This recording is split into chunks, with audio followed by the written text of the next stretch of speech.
Hi everyone, today we are going to understand the basic concept of human resource planning, and further we are also going to discuss the various forecasting techniques of human resource planning. Now let us discuss some of the important techniques of human resource planning. But before that, you all know what human resource planning is, right? It is basically planning the number of human resources that we require in future, and also what skills they should have. Okay, so this is basically done to ensure that right number of people, okay, are available at the right time and at the right place. Okay, so basically for this purpose we need to plan in advance how many people are we going to require. It can be for any purpose, for expansion, diversification, okay, any purpose, amalgamation, mergers, any purpose. But the thing is that we need the right kind of people at the right time at the right place, okay, in future. Now let us discuss the various techniques. The first one is the managerial technique. Under managerial technique there is managerial judgment. What happens in this? Here managers think about the future expansion plans, okay, the workload, what would be the workload, that is how many people would be required when we expand further, and we finally decide how many human resources are to be hired. Okay, so there are basically two approaches followed in this. The first is the bottoms up and the second is top down. Under the bottoms up approach, basically the line manager, okay, sends the requirement of human resources to management for approval. Okay, the line manager, who is in direct touch with the workers, sends the requirement to the management, right? Then in the tops down approach, what happens is that the management, that is a top management, plans the HR requirements and sends it to the entire organization and various departments, right? Then the other one is the workload analysis. What happens in this? Here the total production is estimated. That is, we have studied about demand forecasting, right, under which we predict how much we have to produce within a stipulated time. Okay, so here let's say within 6 months. So here basically we basically estimate the total production, and according to that production we also find the requisite number of people. Okay, we basically plan how many people are required in future, okay, according to the workload analysis. Okay, then there is other one which is workforce analysis. Herein a margin of manpower is kept. Yes, because there can be any contingency situation in future. There can be an accident, there can be some more demand that is need to be met due to any contingency situation in the economy, right? So we need to keep a margin of workers always. This is a principle of hiring and production, right? So an extra number of people are hired to meet this unfortunate or contingency situation, right? Then let us discuss various statistical techniques. The first one is ratio and trend analysis. See, we all make analyze the data, okay, past data. It is always there in numbers, okay, in the form of graphs, charts, and all. So the what organization does is that it analyzes the past data. It sees the trend, that how many people go to leave in a year, okay, let's say, and how many resign, how many switch departments. So overall trend is analyzed, okay, ratio is checked, and we predict the demand for people accordingly. Let's say in a year 12% people overall resign, okay, so here then according to this we hire people also. Okay, then the other one is regression analysis. See, regression analysis is used to predict the demand when we know that there is a relationship between a dependent and independent variable. Okay, we have to find out that there is a dependent first of all and independent variable. Okay, for example, dependent variable are your demand and inflation is your independent variable. For example, For example, if the inflation goes up by 1%, okay, then how much we need to hire people, how many more people we need to hire, okay. So this is regression analysis, where basically, remember, we have to know that there is a relationship which is existing between two variables. Remember, two variables, and there should be a relationship, and we have to find out what could be the demand according to this, okay.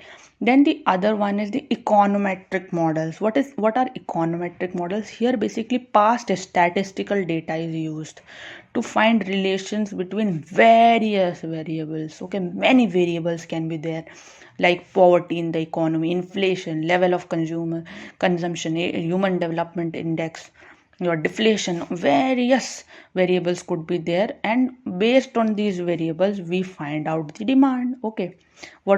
Let's say, what was the poverty in 2018, okay, and let's say we are in 2019. So according to this we will predict the current poverty, and then we will predict the demand. But remember, here not just one variable is taken, many variables, like as I discussed, are taken, and then demand is predicted, okay. Then the other one is the Burke-Smith model, right?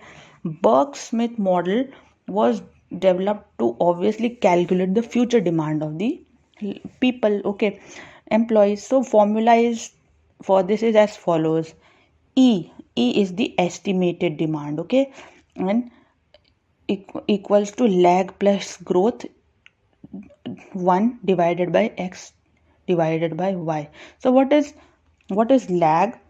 Lag, remember, is the overall turnover of the business. That is how much sales that business has made in the past 1 year, okay. Then plus growth, it is the growth of the business, how much growth that business has made. Then this would be, and then we have to divide 1 by x what? X is the average productivity improvement, how much our productivity on an average has improved, okay. And then finally it is divided by y, which is the conversion figure relating to overall activity of personnel required, right? So this is basically the formula that was given by Burke-Smith, okay, regarding estimating demand of future employees, okay. Then the other one is Delphi technique. Delphi technique is a very famous technique. It is used for demand forecasting, also for normal production, and also for this employees requirement also, okay. So in this, what happens is basically a panel of experts are hired to judge the demand, okay. They are basically experts in their field, and they are hired to judge the demand, and they basically write it on a piece of paper. But the important feature of this technique is that the experts are anonymous to each other. They do not know who other expert is, okay. So in this way, their opinions are taken, and then they are discussed, okay. And then finally a demand is estimated, right? So what did we understand today? We basically understood the meaning of human resource planning. It is basically planning how many people we require in future, okay. Then basically planning according to it and acting according to it. Then we discussed about the various techniques, like managerial judgment technique, wherein the manager thinks about the future expansion plan, and it basically follows two approaches: bottoms up, tops down. Here, under bottoms up, the line manager gives the demand, that estimated requirement of workers, to the upper management, and the under top down, the top management estimates the demand of workers. Then the other one was workload, wherein whatever production we have about to do in future, we have to predict the demand according to that, okay. Then workforce analysis was basically keeping a margin of employees so that we can meet the contingency situation in future. Then we further talked about the statistical techniques. The first one was ratio and trend analysis. That is, we have to know what is the trend, what is the ratio that was there in the past, looking at the past data, and we have to estimate the demand for future. Then regression analysis, wherein two variables, dependent and independent variables, are formed to know what would be the demand in future, right? Then we also use econometrics models, wherein various variables, as I discussed, are used to predict the demand. Okay, in combination, remember, various variables. Then Berg-Smith model also helps us in predicting the future demand through a required formula. Okay, then there is Delphi technique also. Delphi technique is a technique wherein the panel of expert is hired and provide the expertise their own opinion, and finally demand it forecasted, right? Now let us discuss some important questions. Under which technique of HR demand forecasting a margin is kept so as to face any contingency situation? Berg-Smith, Delphi, workload analysis, none of the above. See, we discussed that under workforce analysis we keep a margin of people, okay, but under workload analysis we just predict the demand according to the production that we have to do. So the correct answer for this would be none of the above, okay, because it is workforce analysis, not workload analysis, okay. Then the other question is, econometric model is a dash technique, traditional, modern, statistical, managerial.